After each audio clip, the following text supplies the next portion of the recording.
everyone, and welcome back to another EV Geek Studio review. He's Sebastian, as always.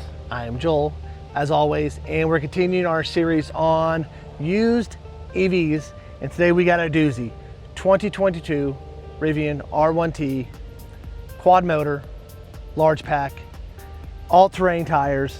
This thing is a beast. Only 15,000 miles on this car. Sebastian, this is really your first time getting to really get hands-on with the Rivian, so what are your first impressions? Yeah, I'm super excited. He is, y'all. I never driven one, obviously. Not had much experience with them. Yep. Bit of a dream car. Yep. So I'm super pumped, especially this being a used car. I'm like, oh, okay, so this is kind of how they hold up after 3 years. And this one's not that many miles, but you know, 3 years, I can see like, how do I feel about purchasing one of these? You know, maybe as prices come down some relatively low miles on it. So. Relatively low miles too, yeah. Limestone looks really good. I really like this color. It's, you know, it's a especially gray. with the accent yellow. I'm still, man, I don't know. I think I want an R1T in Compass yellow still, but they're hard to find. They are. About the color of that sign right there. Yep. School bus yellow, as we call it. Yes. But limestone looks really good. These all-terrain tires are really good. I don't remember what the EPA range on these is supposed to be with all-terrains. I know so it's 100. without the all-terrains, what would it be? It's like 320 something. Yep. It's 131 kilowatt hour pack. Yep. But you're gonna take a hit with the all-terrains. Right. And yeah, so, you know, they've done some charging improvements on Gen 2 that you don't get on Gen 1. However, these charge decent. We can talk more about that as we do the outside tour. But yeah, I'm just really excited. You know, this is smaller than the full-size truck is. So it's like smaller than, say, an F-150 Lightning or a Cybertruck or definitely like a Silverado More Sierra. designed as an off-road truck. This kind of has a bit more of that Tacoma feel to it, which is more of a size class truck I'm used to. You know, as someone who used to own a Nissan Frontier, has been around people who have Tacomas and things like that. This is kind of the class I'm used to. Yep. So I'm super excited to check it out. I'm so pumped. Yes, he is. All right, just with like our other reviews, we'll do a quick outside tour, inside, infotainment, driver review, and then head back and give you our final thoughts. So stay tuned. All right, Sebastian, with the smile on your face, because he loves this truck, go ahead and give us a quick outside tour of the Rivian R1T Quad. Yeah, so first off, I just love the way these things look. I love the stadium lights up front. People lovingly refer to these as hippos, and I think it's a great description. But I love the stadium lights with the light bar. Gen 1 doesn't have the like segmented bars in the front like Gen 2 does, so this does pulse like while you're charging. It changes green and like pulses, but Gen 2s, you know, they can actually show you the state of charge on the front, so that is a difference. Coming around, charge port, front left, front driver's side, which is a good spot for it to be in if you are going to be towing with this, because you don't have to necessarily detach from your trailer every time you stop. But you can see you've got a CCS port in there. You can pop that down. These do charge on Tesla superchargers, and they support plug-in charge on Tesla superchargers, and they actually do the billing and stuff through Rivian and show you how much your charge will cost on the driver's screen while you're charging. Pretty cool. Which is a good integration. Let's look at these wheels. Yeah, these are the all-terrain wheels. These are 20-inch all-terrains. They look pretty dang good. It hurts your range quite a bit, and they're loud. They are loud. But it's an all-terrain tire, and it's a pretty aggressive-looking all-terrain tire at that.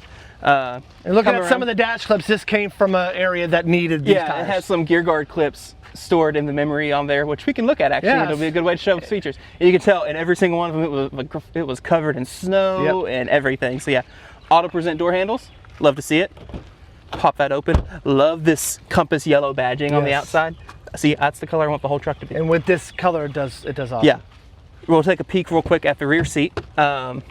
You can look in there. So it's it's definitely smaller than you have in, say, an F-150 Lightning. But even then, you're 6 foot tall. Yep. It's not that bad. You do have a rear screen back there, which gives you some media controls as well as climate controls. 2 USB-Cs. You got USB-C ports. You got pockets up there. You also have USB-Cs up here.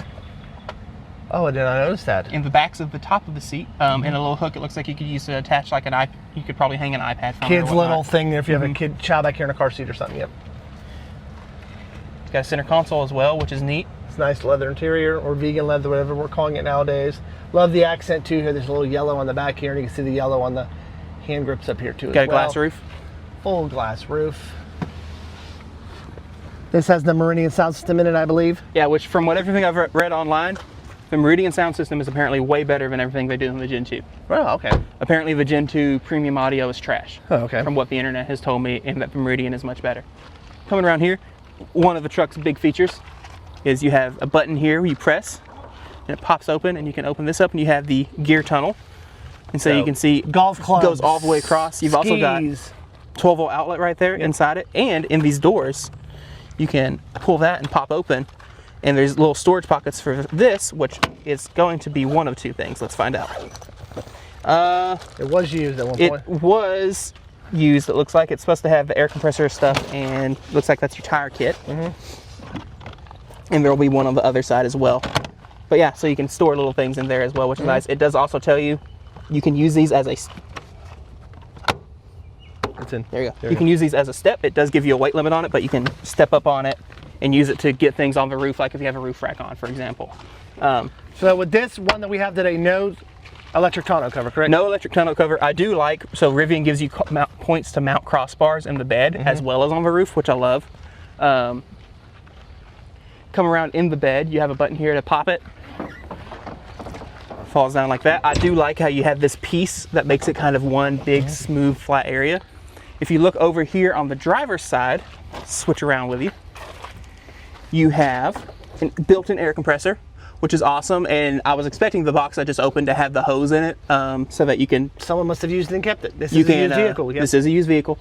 So you can use this for airing up whatever you want, but as well as, like, say you air down on a trail, you can use this to air down and to air back up. Have bikes, you need to air them up, things like that. You also have this here, which is where you can attach a gear guard cable, which is a big metal chain. It locks it to the vehicle when the vehicle is locked, and it will set off the alarm and save a video clip if someone was to mess with the cable.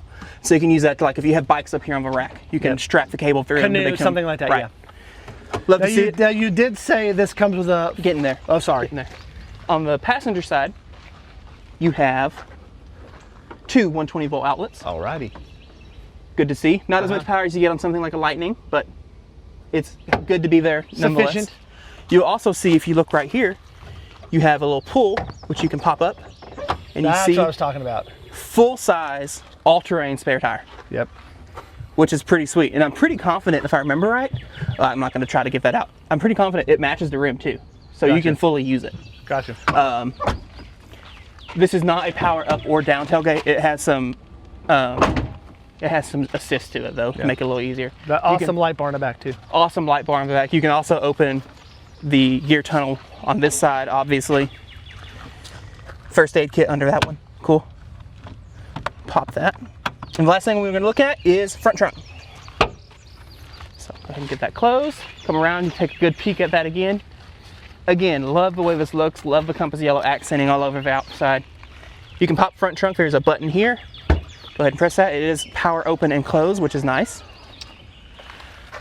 A little hard to use because it's high. Yep. And that's something I see people complain about. It's also not the biggest front trunk. You know, you have to pick stuff up and over. However, it does have one. Yeah. You've got floor mats up here. You've also got this little bit you can pop open, and there's more storage underneath. It looks like right now it has the Rivian EVSE in it. Cool. Yep. As well as a front license plate bracket. Go ahead and pop that closed. It's power open. All right, we're gonna head on in, do a quick tour of the interior, infotainment, driving review. So we'll see you in a bit. Okay, we are now inside the Rivian R1T Quad, which is a whole lot cooler than it is outside right now. As you can see currently, 95 degrees outside. So Sebastian, let's do a quick little tour of the interior before we look at the infotainment. Yeah, so first off, this has the black interior. You know, these on the launch trucks are available. I believe you can get Ocean Coast and green. Green would be an interesting one to see. I want to see one of those in real life. You have the dark wood on the dash as well. And yeah, everything in here feels nice. Yeah. For this to be, I like how it's open down here. It feels more spacious. Yeah, and it looks like whoever had this before took the camp speaker out, but there's a spot here you can put the speaker in. There's also like a little Easter egg, which this one's missing, but you can have a flashlight in the door that's like one cell of the battery. Anyway, you also notice on the dash it says Adventurous Forever. Look at that, isn't that neat? Easter eggs. And so yeah, this thing feels awesome. I love this, like the leather quality is nice. The steering wheel feels good. Like surfaces, everything I'm touching feels good, which is good. This was an expensive vehicle when new. How did you go? There you go. There you go. Yeah, so we'll start there. You got your center console, pretty deep, decent size. R1T safety guide, nice. You've also got little pass-throughs there for cables, which you'll want to use because it has a wireless charger. Wireless charger allegedly sucks, and I can see why, because there's nothing to hold the phone in place. And this being a quad motor has got a lot of power. It's a lot of fun to drive. Your phone's just gonna immediately woo. But you can at least do that with it, I guess. Coming through here, you have your air vents down here. This does the thing, which I don't know, it's probably fine, but at the same time, like, is it necessary where you adjust the air and where it's blowing by dragging around on the screen? Very Tesla-like. It seems a little excessive. I don't know. I do like, oh, you can apparently say presets, which is cool. You also have, you can turn on your heated mirrors from here as well, which is nice. Pop that back down closed. Let's look at the infotainment. So Rivian, if Tesla is number one, Rivian's probably number two. So this is your navigation, kind of where it came up when we got in. You can see it also will show you your radio stuff on the left. You can swipe that out of the way too if you want. You can come up here, you can hit search, go to a destination, say I want to go to Austin, Texas. Give it a second to calculate route. You'll see it's starting to pull chargers. And boom, let's see what it's going to want us to do. It's already preconditioning, which is impressive considering we're at 51%. Oh, it's going to have us charge in 5 miles. Yeah. Wait. It's going to have us charge at Franklin's. Yep. Look at that. But you can come up here and you can see, so once it's charged at Franklin's, then Tesla, Nash, Texas tells us adapter needed. An EVgo station and another one here in Texas. It will be in Austin with 65 miles remaining. This is one thing I wish is it does not, there's no way to tell you what percentage you're arriving at. It will tell you your distance you're arriving at, which is what it is. I'm going to end. We don't actually need to go to Austin, Texas. Pop down here, you have your media. So you have FM radio. You can also do Spotify, Apple Music, and Audible, which is cool, as well as your phone. And you can come in here and you can add even Sirius XM, Tidal, TuneIn, or Alexa. So very similar to Tesla, no Apple CarPlay, no Android Auto. Right. You come in here, you have your EQ, center everything, etc. how you want it. Very cool, very nice. You come in here, this is fun. This is your drive screen. These are rendered on the fly in the car, which is awesome. And so it asks you, oh, hey, is it safe to lower road height? Yeah, sure. Now we're in sport mode. You can also go to conserve, which will raise us back up, and you have snow mode. I'll put it back in all-purpose for now. You do have air suspension. I'm actually going to put it in auto for now. You can also adjust the ride feel, so soft, firm, moderate, and it does little animations there as you change. Do the regen. You can change how much regen you have, which is nice. Also, I love the animations. They look so cool. You can turn on or off stability control, and it shows it like drifting. And if you press and hold, what's it do? It just drifts it a little bit more. Nice. You can also swipe this, and you get this big old thing, which shows you things like steer angle. It shows you your compass direction, elevation, what your current trips are, tire pressure, motor temps. Again, quad motor. There's all 4 motors. Battery temperature. All that's super cool. You can come in here, and you look at your camera. So right now you got your front view. You can also have your rear view and your bed view. And you can do your 360s as well and change kind of how that looks. Love to see it. Pop up here. The Energy app is new, or newly redesigned in this newest version. So this car has been updated. Yes. Hold on, I might have freaked it out. You broke it. There we go. There you go. So you can see I'll go to charging first. Right now it tells us we have 149 miles of range remaining based on all-purpose drive modes. You can open charge port here. You can also manually precondition the battery. Awesome. Yes. As well as control outlet power and what your current charge rate is on a level 2 charger. Nice. You can also very quickly adjust your state of charge limit, as well as having little presets, which is nice. You see they recommend a 70% daily charge limit. Interesting. It looks like 284 projected. Yep. Come up here, you can see a graph too, so whenever you charge, it'll actually show you your charge curve on the screen. That's awesome. Nice. And then you can have your charge schedules. You don't have to figure that out like we like to do in our podcast. You can hit energy monitor, and it will show you your projected range impact. So right now it's normal, we're not driving, so that makes sense. And you can actually tap on Gary, and he does little meh. Anyway, it's just a little cute thing. It also will tell you kind of your energy use on this auto graph. It's a bit of a weird way to display it, but like says between 3:28 and 3:33 p.m. we use 0.10 kilowatt hours. Cool, I guess. But you can also see your use as you drive, and it will show you how much power you've used and how much power you've regened, which is pretty neat. So in the short drive, we use 2 kilowatt hours of energy and put 1 back in the battery. Nice. So yeah, the Energy app is new. I like it. And if you're doing stuff, you're driving crazy, you're towing a trailer or whatever, this will actually change the high and tell you how much energy you lost versus what it thinks you could have done. You come in here, you have gear guard, so this is kind of the built-in dash cam, whatever, and this is where you can kind of see. I'm actually going to click on one of these. And these are all those clips that we were talking about that are from the previous owner of this vehicle. So like if I click on, let's click this one. You can see. You can see, so there's a lot of snow. You also have, so this is your front view. And you can click pretty easily on this if you back out a little bit on your camera. You can you can boom, boom, boom, boom, and switch around to what view you're in, which is nice. I'm actually going to pick a different one so that you can actually see. He's driving.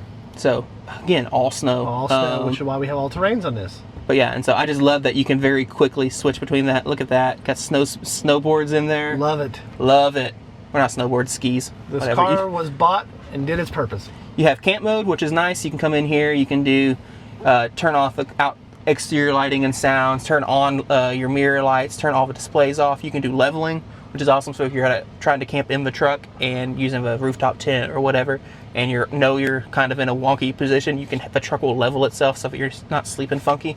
You can also control your power outlets from here, and you can manage energy. So if you want to keep things on or whatnot, you got your owner's manual. You got your vehicle settings. So there's not a whole lot I want to go in here. I do want to talk about this. Does have ambient lighting, which is nice. You can change the brightness of the overhead lights, automatic high beam. Do you want it to do the flashing when you charge? Do you want it to flash when you unlock and lock? Things like that. Do you want the charge port light to be on when the vehicle is locked? How do you want the doors to unlock? It does have the Rivian Driver Plus functionality. I do believe it's limited versus Gen 2 vehicles, but it does some of the stuff as expected. Turn that back on. Lane keep, go chime, park assist. Oh, nice. You can easily, makes sense because it's a Rivian, you can turn on, hey, I have something plugged in back there like a bike rack. Please don't freak out. Yep. Over-the-air updates again, says we're currently up to date, everything's good, and you have a bunch of service stuff. We're not going to get into actual service mode. I do like you can easily come in here and you can swap which wheel and tire you have. And you can pick from the other Rivian options on here, which is awesome because then it will automatically redo your range calculation stuff based on the wheel, which is really nice. And yeah, this supports phone as a key, obviously, as well as using key cards, and it has a key fob, which that's all taped together for us, so we can't really show you, but you've got the little key fob. Looks like a lock padlock. Yeah, it is a carabiner. It pops open, things like that, and then you have key cards. You lay them on the center console to start. Not a whole lot else I want to talk about. You've got HD radio, video. Oh, it's Chromecast built in. Whoa, what is this? Google Cast, you can play video from your phone. Nice! So you can just Chromecast to the car. YouTube too, yep. You can open up YouTube. Huh. Look at that. Driver screen, not a whole lot to look at. It's not very customizable. You see you have your map here on the left, compass, and what road you're on. At the top there, you have your ready, and if you're in drive, it shows you your speed. So right now we're in hold. If I inch forward a little bit, you can see it pops up your speed. Makes sense. Put that back in park. You can also range see and miles left in the corner. Yeah, and you can when you do your turn signal. Oh, you probably have to be in drive for it, don't you? Yeah, it pops up a little camera preview of your blind spot, which is nice. Camera quality is not amazing. That's one thing they updated for Gen 2, and it makes sense why they would do that, especially since they're adding the new driver's assistance features that use cameras for that. Otherwise, interior, like you mentioned, glass roof, looks nice. Also pretty dark. Yep. Got very bright ambient or interior lighting that I've somehow turned on. You can also come in here on the screen, sorry, more stuff, and you can open all the stuff from here as well. So you can open front trunk, you can open the gear tunnel, open up your tailgate, turn on and off the bed lights. You can come in here, car wash mode. It does have pet mode, which is nice, so you can have it leave climate on. Turn off displays, turn on window locks, standard stuff. You ready to take it for a spin? Let's take it for a spin. All right, as you can see, Sebastian is now behind the wheel. One excited little kid over here. And we are heading out to Interstate 40 to get it on the big road to drive. So Sebastian, first time for you driving a Rivian, what do you think? This thing's a hoot. I get it. It makes sense now. Not that it ever didn't make sense, but like, it's all clear now. It all makes sense now. I understand why people who like Rivians love them. Yep. And we haven't even been in long. All-terrain tires are loud. There is a lot of I feel like we're driving noise. a Jeep Gladiators, what or I feel like a like. Hummer or something. Yes. Like they are noisy. I think Yes. if I bought one, I would do the sport tires. Yes. Or the range wheels. If I was getting a Gen 2, but I have a feeling those aren't going to be in my price range for a while, unless something happens and you start paying me a lot. Yes. Or paying me a lot and letting you drive mine. Yeah. There we go. Yeah. But yeah, the all-terrains are loud. This thing is quick. This thing boogies. Quad motor ain't a joke. It's not. And that makes me really think, Gen 2, they've done even more to make the quad motors have more punch, which is scary to think about because this thing boogies. It does. But other than the fact that the all-terrains are really loud, suspension feels good. Like we're going over all these cracks and bumps. Now we just got done driving a 2021 Tesla Model S. Launch this. How do you feel? This launches way harder. Okay, gotcha. Yeah, which makes sense. I mean, that was just a Model S, like long range, just base model. It's fast, but it's not. Oh yeah, whatever. It's still got some boogie to it. It's still boogie, but it's not a plaid. Yeah. This gets there. Yep. But quad motor makes sense. And the fact that this weighs almost 7,000 pounds, which is a weird. Like I don't know why the Rivians are so heavy. I really don't. Yeah. It doesn't 7 have a huge battery pack in it. I mean, no. it's big, but it's big. It's 131 kilowatt hours. But it's not like it's no Silverado or Denali. Right. Yeah. Of course, I guess Silverado and Denali weigh like 9,000 pounds. Yes. So, all right, dude. Don't know which way he's going, the motorcycle guy. I don't either. I don't think he knows either. We're trying not to hit him. He kind of does look like Santa Claus on a bike. So anyway, that distracted me. I don't know what he was doing. He's like sitting in 2 lanes and kind of still sitting in 2 lanes. So yeah. But yeah, has plenty of power. Out here on just like normal road, it drives fine other than all terrains being loud. Which will probably be louder on the freeway too. Yep, about to find out. That said, as far as like even with that biker next to us, like I could hear the motorcycle. It wasn't that loud. Yeah. Like it was doing a good job of isolation. The tires are loud, but it doesn't seem to be. It doesn't seem like we're getting wind noise and like yeah. a lot of environmental noise, which is nice. Oh yeah, them things. Yeah. Yeah, those are loud. They have a nice little hum to them. But you just turn the radio up louder. Yes. Which just has, again, as we mentioned, the Meridian sound system, which is apparently way better than the Gen 2 sound system, which is, a little aside. Yes. Gonna get out here. We're gonna try out. Let's see. And the reason, for those of you who don't own EVs, the reason you hear stuff like tire noise and stuff like that is because you don't hear engine noise. Right. You don't have motor noise. noise. Those are the things you notice when you're driving EVs. Like, oh, it sounds a little loud. It all depends on the tires and things like that. Right. So, yeah. So I just hit the thing. I believe we are now doing adaptive cruise. You can see it's also. I love not FSD. The driver visualizations. It does show you all the cars around you, show you lanes and whatnot. I was trying to see. Aha! Highway assist. It's a double click on the Rivian. Yep. Okay. So we are now doing highway assist. It is hands-on in the Gen 1 trucks, I believe. I don't think they do hands-free in Gen 1. Oh, they might. I've tried. Do some Google. Well, it was telling me to keep my hands on, so I'm assuming it wants me to keep my hands on. Yeah. We'll see. We'll see if it gripes. It'll be a good time to see if it is a capacitive wheel or not. I'm assuming it was talking about that. Assuming at the exit, the people coming from the on-ramp. Yes. Yeah. Maybe it is hands-free. It's not complaining. You can see it automatically lowered the suspension to low out here on the highway. Let's see what it does with this car coming on. Is it braking? Keep your hands on the wheel. It is a capacitive wheel. Nice. All right, bud. It did brake. I didn't do anything there. That car was a little slow getting on. Yeah, they were. They were not in any hurry whatsoever. So it is a capacitive wheel. It was wanting to keep my hands on. I don't know if that's a situation. Maybe this isn't pre-mapped because I know Rivian's hand-free system is pre-mapped currently. But interesting. Okay, it does not allow for in-lane repositioning. Okay. So it automatically disengaged because I pulled the wheel a little bit because they were a little close to the lane line for my liking. So Blue Cruise lets you do in-lane repositioning. Yeah, we Super Cruise lets you. We experienced that with the Lightning and the Mustang Mach-E. Yeah. But I guess the Rivian doesn't. Yep. FSD doesn't either, though, does it? No, you jerk that wheel a little bit. It's gonna turn it disengages. off. Okay, that's what I thought. So that's not that much different then. But yeah, other than tire noise, this is fine. Yeah, these cars or these trucks are just so nice. Yeah, I mean, and the ventilated seats are cold. Yep. And like you said, it's not for that person wanting a full-size truck. Right. Like if you're thinking F-150 Lightning, this is more of I used to own a Jeep Wrangler, Jeep Gladiator kind of thing. I may want to go on the bike trails, maybe do something like that. or you're in a climate, a bold EV. Yep. And you're in a climate that, where it's harsher winters and things like that, this would be perfect for you. Yeah, and I mean, really, like for me, I have no problems driving like an F-150 Lightning, a vehicle that size, or Silverado, Sierra, Hummer, But some whatever. people do. My wife would never drive something that big. But I could see how something this size Yes. would be so much easier to deal with day to day. Yep. It's easier to get in and out of parking spots. It's easier, like, you don't feel like you take up as much as the road, just things like that. This is nice. I really like the size of this.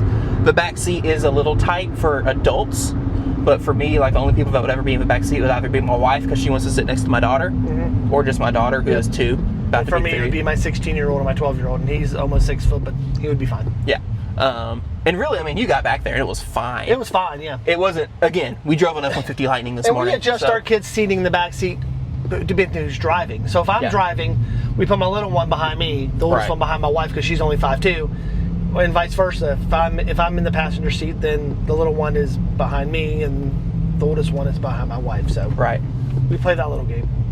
But yeah, I mean, got to find a way to get one of these. For longer than an hour? For longer than an hour. I got to find a way to get one of these. Maybe we let's call us. I'm kidding. Let's call them and say, hey, what do you take for this?